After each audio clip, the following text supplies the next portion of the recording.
Welcome back to the show. Today, we're going to dive into one of the biggest struggles I see new coaches face: creating a coaching program that clients actually want to buy. My guest, Stephanie O'Brien, has been helping coaches since 2013, and she's also been a coaching client herself, which means she's seen both sides of the life changing and disappointing sides of our industry. In this episode, Stephanie shares the two biggest mistakes coaches make when designing programs: how to choose a transformation that is just the right size, and how to create clear, actionable offers that clients feel excited to invest in. Let's get started. Stephanie, you really support coaches with building their coaching program. How did you get into this type of business? It was actually a bit of a wandering road. It started with me being a novelist. I wrote my first full-length novel at the age of 12. It was an absolutely terrible novel. Mine told me, "Don't delete it, Steph, you'll regret it." No, no, it's so bad. I'll never want to see my shame again. Mother knew best. I shouldn't have deleted it, but I went on to write 14 novels and counting, 4 of which were good enough by adult news standards to self-publish. So when Mom got into coaching, I actually kind of followed her into it as to use my, I was going to learn to use my nonfiction or my fiction skills to write nonfiction, for business, websites, emails, social media posts. And as I followed her into all these training conferences, I really just fell in love with coaches and coaching with all these amazing people who are trying to be their best selves, live their best lives, and help others to do the same. But I did find that a lot of them, if anyone, think they were kind of too smart and educated for their own good because they forgot how much their layperson clients didn't know. So they'd say stuff like, "I'm going to help you shift your paradigms," except that that doesn't really, tell the client exactly what result they'll get. Or notice what stories you're telling yourself. Notice what limiting beliefs you have.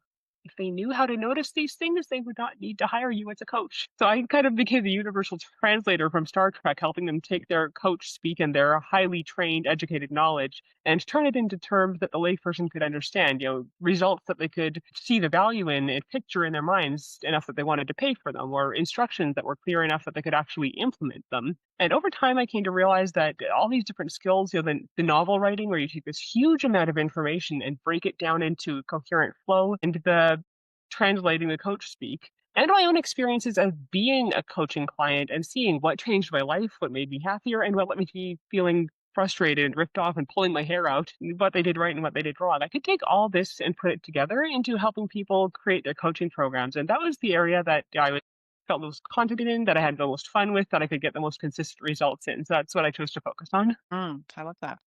So, when you're thinking of creating a coaching program, many of the people who listen to the show, they're either brand new coaches or they're new-ish coaches. And so they're in this place where they're getting ready to create a signature coaching package. So, what is the biggest mistake that you see these coaches make right out of the gate? Yeah, the biggest ones is not really having a clear, specific transformation that they're going for. So they wind up not including enough information to get the transformation, or trying to dump the entire kitchen sink and the partridge or the pear tree, everything in their heads into this coaching program. And I can tell you, from experience as a client, this does not make it more valuable. I once, as a novelist, went through a coaching program that was supposed to help me to market my fiction books, because, of course, the usual nonfiction methods, here's the problem I solve, here's the solution I create, doesn't really work for a novel. Thing with this coaching program, it spent most of the time teaching me how to outsource the writing of and market nonfiction. And I did not feel like I got more value. I felt like I overpaid for a bunch of crap that wasn't even relevant to me. Like, I write for the joy of it. You want me to outsource my writing to someone in the Philippines? I will never use this. So yeah, it's a big mistake coaches sometimes make in, they're trying to give all their information, but they don't have a clear, specific transformation that their entire program is focused on. So it ends up being scattered, cluttered, and actually less valuable than it would have been if it was more focused. And then I imagine that a lot of their clients, like if they're delivering it live, because you can take a coaching program, you can deliver it one-on-one, or you can deliver it in a group, or you could do something digital with it. That means that people won't get the same value as if they were really focused on the right, like, what is the problem I'm helping you solve, and the most efficient path. It's fine to say to a coach, okay, don't put the kitchen sink in with your program. Like, don't add everything.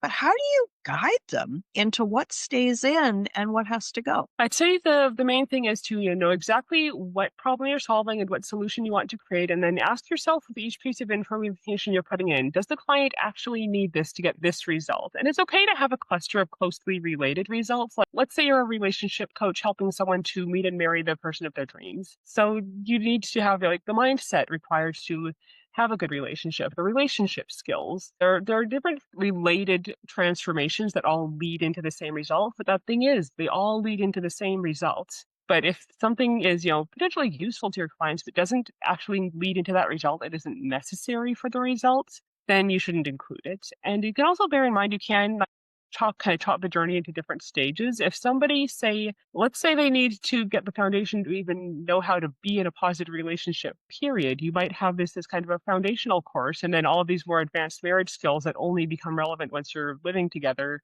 you could have that as a follow-up course. So basically know exactly what transformation you're doing now and only include the stuff that's relevant to that transformation at this stage of their journey, while knowing that you can then put the other stuff in other courses either on the side or as follow-ups. So how do they choose the transformation? Like how do you know if it's too big or if it's manageable or if it's too small? There are a few steps that would go into that. For one thing, pay attention to what you've already healed in yourself, in your own life, what you've already achieved. This tells you, here are the things that you're qualified to help people transform in, that you actually know how to help them transform in. Another is to pay attention to what people come to you for advice about. What exactly are they asking you to help them with?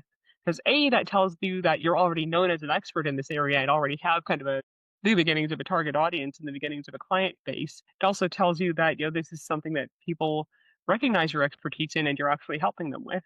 So those are a couple of ways to find the transformation. Another is to ask yourself as you look at these steps, can the client actually take this step yet? If they're in this stage of their journey, are they actually able to implement this stage of the advice, or do they need to do these other things first to even build the foundation to be able to? Like one coaching program I was in that I frankly shouldn't have been in, pretty much all of her advice was here's the thing to invest in. Now put a bunch of money in this. Now invest in that thing. But she hadn't helped me to financially get to the place where I even had the capital to do that. So maybe it would have been good advice for someone with a lot more starting capital, but it was useless advice to me. So I was just in the wrong program at the wrong time. So pay attention to if you're doing that to your clients. Are you giving them advice that they cannot implement yet, and do you need to give them other advice first that even gets them that they can even get to the point where they can implement it? Yeah. And so, like your example on the relationship, I think is a really great one. If you don't even know what a healthy relationship is one, do you have a relationship with yourself? You can't have a healthy marriage if you don't have a solid relationship with yourself first. And then, so it's like you need these things before you can have that, before you can have the big transformation. And people have a limited bandwidth, right? Like they might want, say, the healthy, thriving marriage, but they might not have, they can't even imagine what it would take a year to do this. They want, like, I want this now. So what's that tolerance? Like, how long do you recommend people, the actual duration of their coaching programs? What's sort of the sweet spot there that you see? I think it varies wildly depending on how big the transformation is. And for me, the bottom line is the coaching program should be as long as it takes to get the transformation, no longer, no shorter. It's important to remember coaching programs aren't just an investment of money for the client, they are an investment of time. So you don't pad it to try and make it look more valuable. It's more valuable if they can get the results in 3 months as opposed to a year. But if it's some sort of like deep inner transformation, they might very well need ongoing support for a year so that they don't just, learn this stuff, start to improve, and then slide back into old habits. They might need that longer term support. So one way you can kind of find a balance is to have that initial round of training and coaching where you teach them the foundational skills, and then have the option to have that kind of maintenance package where they have that ongoing support to make sure that the transformation actually sticks and gets embedded and ingrained into their day-to-day life in a way that's sustainable long term. So that's one way to kind of have that balance for people who want the faster thing but not the longer thing, and for people who have more long-term support needs. And it means that they only have to commit to a smaller amount of time, smaller amount of energy, smaller amount of money, and then they can decide if they want to take step two. Like it's quite a bit to go, well, we're going to go from here to the top of Mount Everest. And they're like, but I don't even know if I like base camp. And they haven't even gotten there yet, right? So, like, how to create something that is really helpful that somebody would go, wow, if I knew how to do this, or if I had this change in my life, that my life would be a much better. So to choose that before you go for that, that Mount Everest level. What kind of curious if you've got a really great example for us as somebody who came to you, worked with you, and they were like, I don't know what kind of a coaching program. Tell me an example of somebody who arrived and then the result is they had this great program that is really turned out well for them. Now, if somebody doesn't know what kind of coaching program they want when they first come to me, I actually have a PDF guide that helps walks them through figuring that out, because I do have to figure that out before the coaching program session can happen. And one good example of someone who came to me needing coaching program creation help is she had actually, it was Friday and she needed to pitch this thing on Monday and the program didn't exist. She'd got a whole organization full of potential clients, like dozens of potential clients, but they had really specialized needs. So they needed her like field of expertise, but they had specialized needs that they needed a custom coaching program to meet them.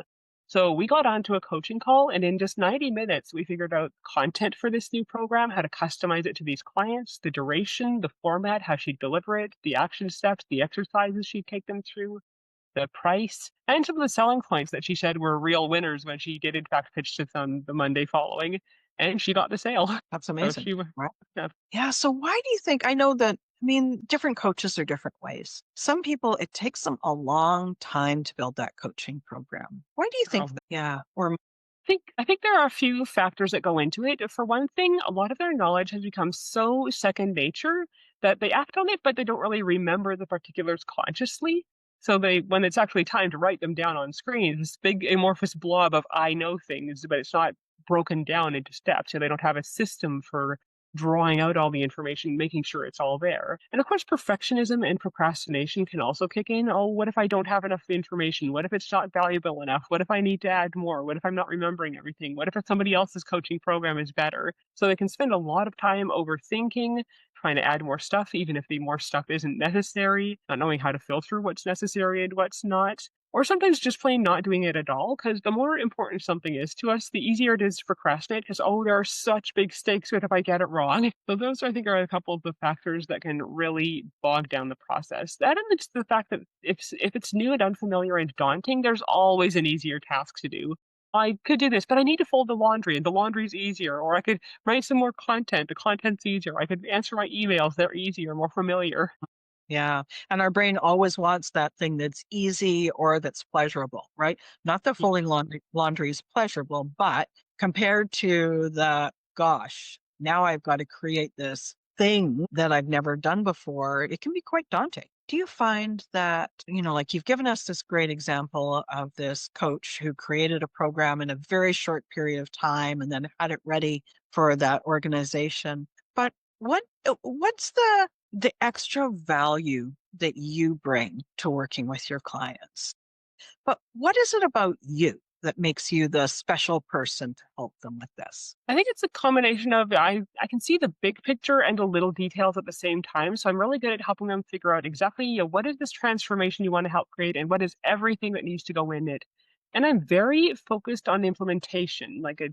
I help them to implement getting the program done in 90 minutes, and I'm focused on helping make sure that their clients can implement what they're doing, because I don't want them to wind up as shelf help that leaves their clients feeling ripped off and giving them bad reviews. I help them to make sure that they're explaining this so clearly in such detail that every step of the process is extremely actionable, and that their clients can actually make the time to implement it, to have the guidance and support they need to implement it, because it's such a problem plaguing the coaching industry. So many coaching programs don't get results, and then the other coach blames the client. But really, it's, yes, you can't control the client, but it's also your responsibility to make it as easy as possible for the client to get results, even if they're really busy or overwhelmed or struggling. So I think that's one of the big things I bring to the table, is just helping the coach to make it really implementable and actionable and to get results and helping them to accomplish this really fast in just like 90 minutes. Right. In that 90 minutes, we can go from them having a bare bones bullet list to having a program that's ready to be sold and delivered. Mm, that's hugely valuable. So you've got the speed and you've got that perspective, right? That long-term and short-term perspective, like you said.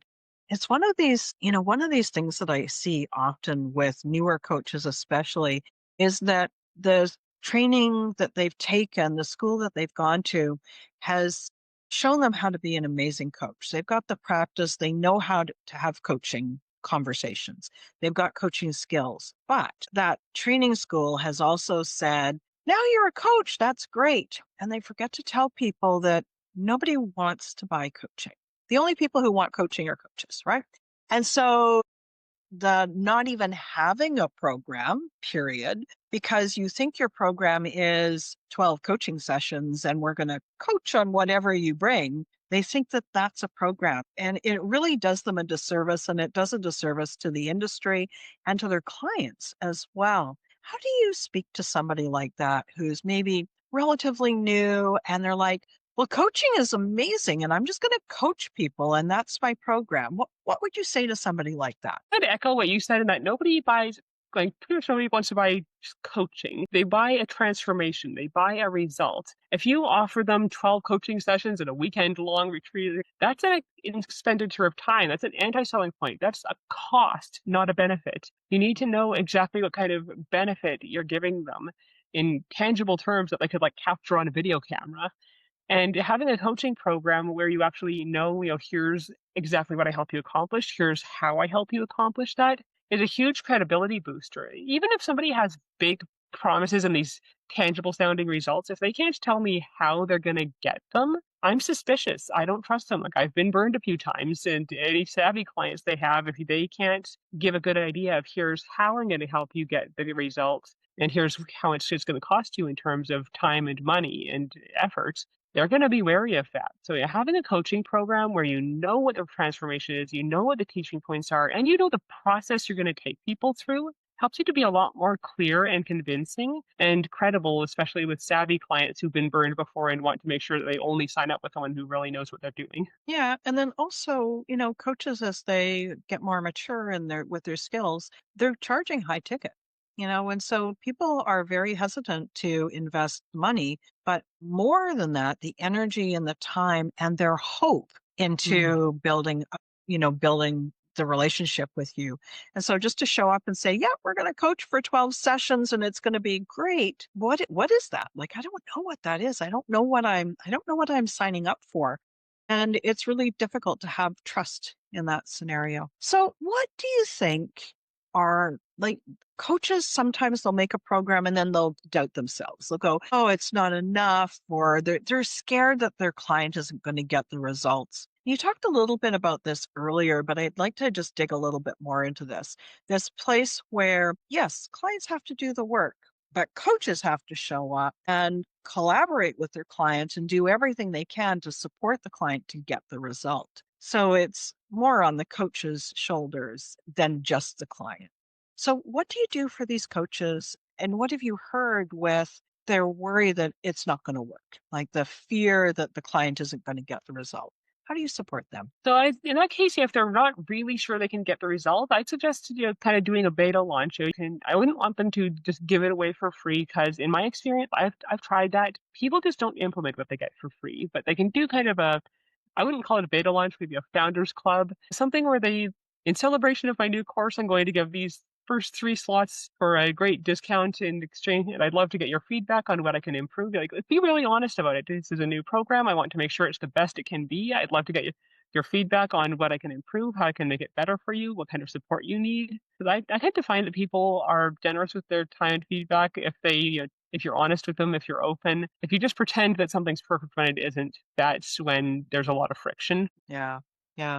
And so, this idea of like an initial few spots or a founders club, like offer it. My approach is, 5 people with your new offer, and then really use that to make your offer better. And also to is paid market research. You're helping your client, you're doing the thing that you want to be doing, and then you're listening deeply to what's working. What could you change? How could you help them better?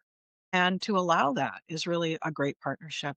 I love that. So, as we're getting ready to wrap up, what is the one thing that either I haven't asked you or that is important about coaching programs that I just haven't asked you? Like, what else needs do the listeners need to hear? One thing I'd like to remind all of you who are listening, especially if you're newer, especially if you're doubting yourself, you don't have to be the biggest expert in the world to change lives. You don't even have to be the biggest expert in a room full of experts. They're not your target audience.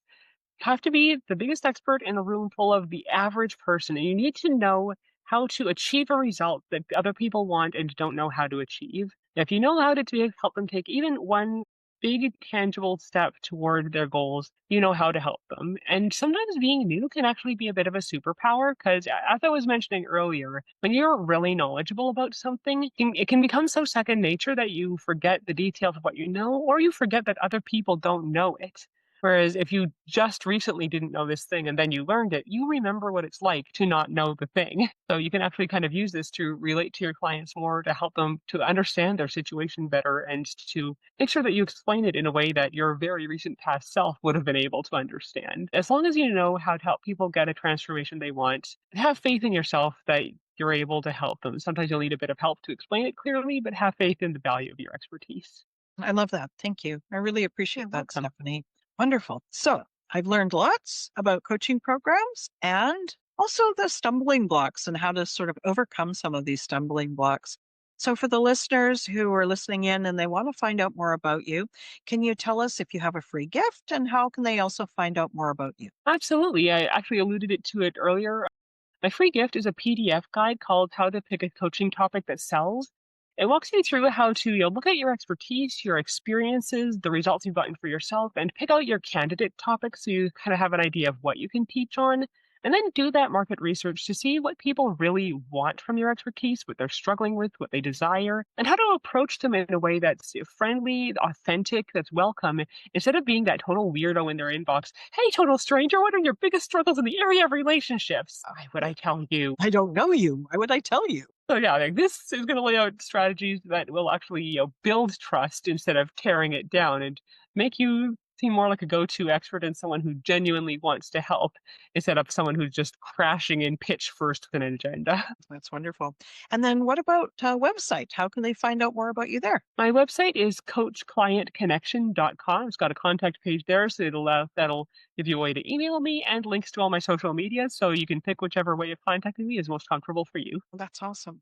All right, everyone. Thanks so much for joining us this episode. And I hope you have been taking notes and you're thinking about all the things that you need to do to create your coaching program.